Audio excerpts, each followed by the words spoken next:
panel, isn't it? And it's going to continue being great. For a treat, here's Clare Daly, member of European Parliament.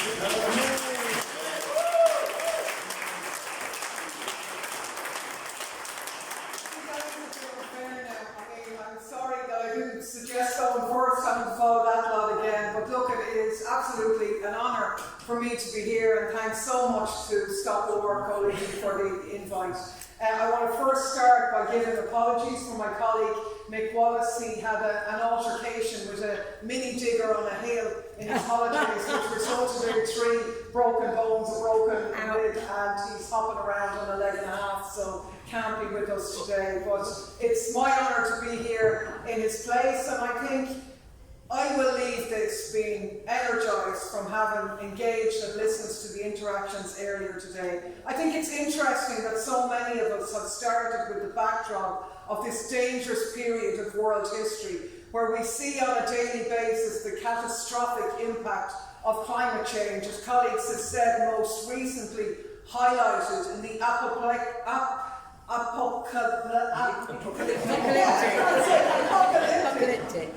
floods in Libya, obviously reaching unimaginable destruction and devastation, thousands of people dead in a country ill-equipped to cope with it.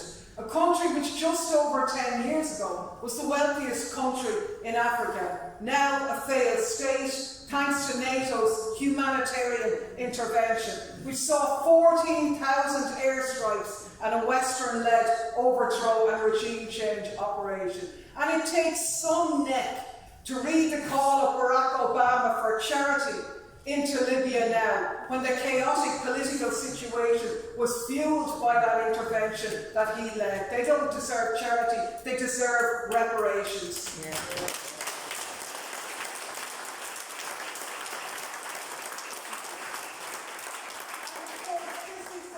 NATO that we're now supposed to believe is on another humanitarian mission, this time to defend democracy and people in Ukraine. It is a lie. Those who champion and initiate every illegal war from Yugoslavia to Iraq to Afghanistan don't suddenly become peacemakers. It doesn't happen like that. And if you don't believe me, remember I'm on the Ukrainian list as being a Russian propagandist for saying that it's a proxy war, but if you don't believe me, listen to the words of the Secretary General of NATO in the European Parliament 2 weeks ago, when he said, with a smile on his face, "So, Putin went to war to prevent NATO, more NATO, close to his borders. Well, he got the opposite."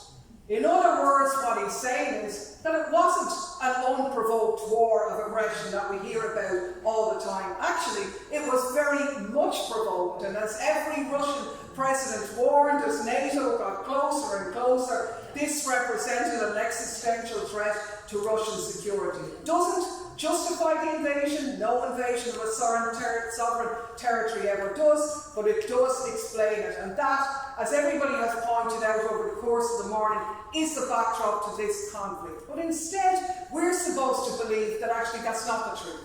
That the truth is that the Russians are everywhere, they're coming to get us all, and unless we spend a potload of money to protect ourselves, we're going to be doomed. Well, that is clearly nonsense. These lads are the military equivalent of the people who break into your house and then come around the next day to try and sell you a burglar alarm. Militarism doesn't stop wars, it causes them. Fact.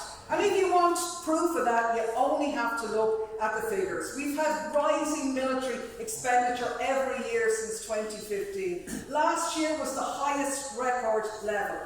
$2,240 billion spent on armaments. Imagine what that money could do to grapple with the problems facing humanity. But instead, we have the biggest conflict in Europe since World War II at precisely the time that we've had record military expenditure. And there is a link, and I've heard you talking about the role of the British government in that. I'd love to spend a lot of time dealing with what the EU is doing, just in case you were sorry you got out, in case you think they're doing well, because things will not be rivaled, I think, in terms of the militarism that's there. I haven't got the time, but let's just say that we're dealing in Europe now with a recession, with 1 million people homeless, with a massive housing crisis, and now firmly enshrined in our budgets for the first time as a permanent European defence fund.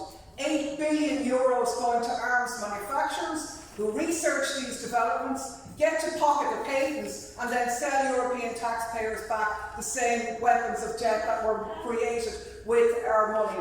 We have the Orwellian European Peace Facility, which replaced the African Peace Facility, because before in the African Peace Facility you couldn't use that money to buy weapons, but in the European Peace Facility you can. And the idea behind that was generally to get the Africans to use our money to buy back our weapons, use it against each other, and then the same European companies will profit from the borders being put up to stop them escaping war and coming to our territories. But as the lads have so eloquently put it, some of the countries in Africa are copping on a bit now and are using those arms and the training that they've got to organise a few coups and drive the French out. So maybe it's not always, but no, I jest. But this fund, which is supposed to be to assist partner countries in peacekeeping, has already spent $5 billion on Ukraine and is doubling its fund to $12 billion.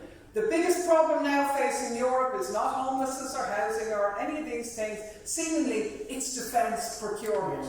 So they now have 4 defence procurement plans put forward. The first one we had was the Act to Support Ammunition Production, called ASAP, and by God it did come as soon as possible. 500 million delivered within 2 months. Last week we had another 300 million for defence procurement in the AGM Act. That will be followed by STEP, another boost to the arms industry, and a permanent defence integration programme will also be delivered. That is without mentioning the Ukraine Fund, which is €20 billion at €5 billion a year, which they say will continue indefinitely and unconditionally. Even if there's peace, even if there's ceasefire, we're going to keep doing that to deter Russia. Let's face it, this is an absolute racket. None of it's making the people of Europe safer, none of it's helping the people of Ukraine. It's benefiting the profits of the military-industrial complex and geopolitical actors. And Stoltenberg himself was, I suppose, let the cat out of the bag when he was before us. Because all he's talk about, we need to sign contracts, we need to deliver arms, not once did he mention the people who were using those arms. The 500,000 people now casualties or dead, the millions displaced, the calls that we see now of people being rounded up in hospitals and mental health facilities to go to the front lines. We see newspapers bragging and saying Spanish companies will give you $3,500 a month if you want to go and fight on the front for Ukraine. The vicious repression against conscientious objectors and so on. Because this is a war of attrition now. It's very obvious it will not be won militarily. And the best that Ukraine can hope for if this continues is to be a Libya, or as Clinton sort of gleefully said, this could be Russia's Afghanistan. And what a nightmare for the people of Ukraine that this has happened. And yet the US and NATO and the EU are doing everything they can to keep it going. And if that doesn't keep going enough, well, they'll stir the Chinese pot as well, just in case they run out there. So it is a new arms race. Definitely so. It is a new great power conflict. It's taking place against the backdrop of the ending of US hegemony, but that's a very dangerous time. They're becoming much more aggressive against challengers. We have the new Cold War definitely getting very hot. So in the couple of minutes I have, when we leave here, what can we do about that? Well, the first thing we've got to do is tell the truth. And as Julian Assange did say, if wars can be started by lies, then peace can be started by the truth. And he was right. That's why he's in prison 12 miles down the road from here. That's why all of you are being demonised and terrified. Because peace and truth are powerful weapons. They can bring about a peaceful situation. And we know that all wars, truth is the first casualty. That's a fact. In this war, it's been even worse than usual, where you don't even need to engage in a dialogue. Now if you try and put forward an anti-war position, it's just immediately dismissed as Russian propaganda without any effort to engage. And why is that? Well, one of the reasons I think is the power of social media, which can be incredibly toxic, but at the same time has opened up the world and made it a much smaller place. I was on the train this morning coming from Brussels. A guy stopped me to thank me for using the platform in the Parliament for Peace. We were in Pakistan on a visit. 2 people in the airport thanked us for using the European Parliament with that message. We were even on a plane going to the US State Department, and a guy ran down the plane to thank us for the work on Palestine. So actually the silent majority of people in the world are on the side of peace. It makes common sense, it's only natural, and just because they may not be expressing it openly doesn't mean that that isn't where the hearts and minds of ordinary people are.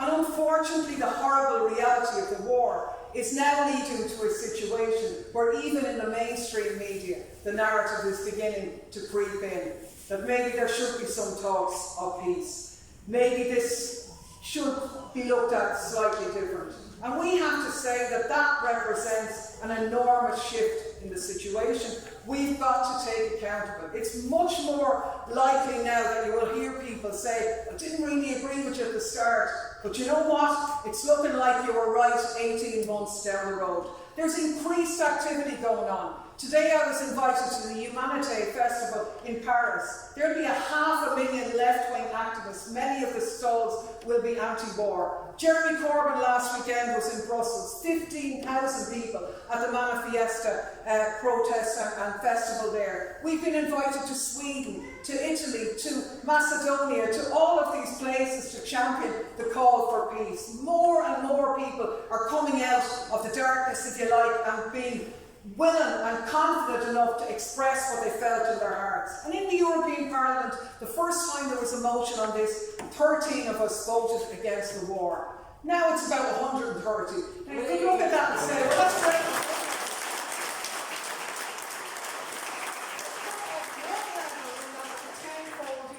But when you think there's 705 of them there in the first place, it's not that great. But my point being is that the enthusiasm is gone. Ursula von der Leyen gave her State of the Union address the other day, and it was hard to get a clap in general. The enthusiasm is gone.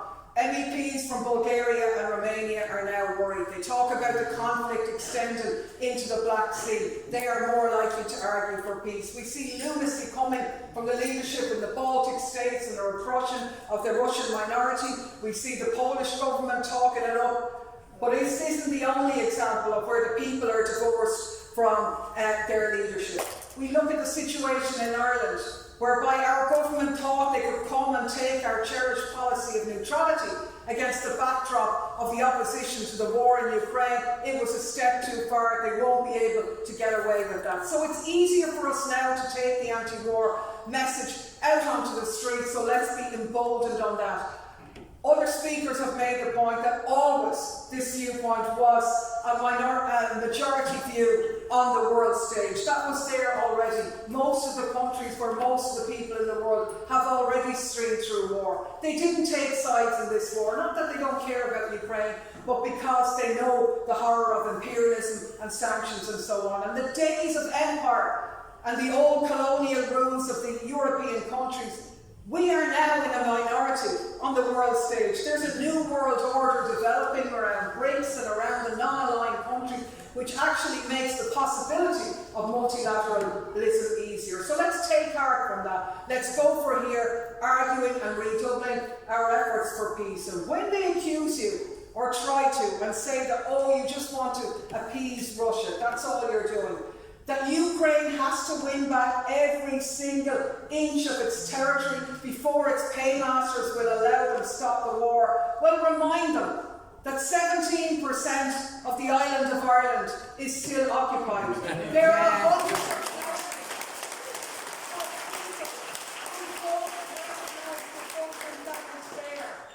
but they laud a peace process which at least meant that people aren't getting killed and a pathway forward to peace, and a united Ireland isn't part of that. That That was on offer for Ukraine, and Boris Johnson, the European Union and the US scuppered that. So we won't fall for that. Ukraine deserves peace, it deserves a negotiated settlement like has been argued in every other situation. So look, let's go forward. Global cooperation is the only way to save humanity from the catastrophes that we face. The real war that's out there is the class war, and the temporary resources.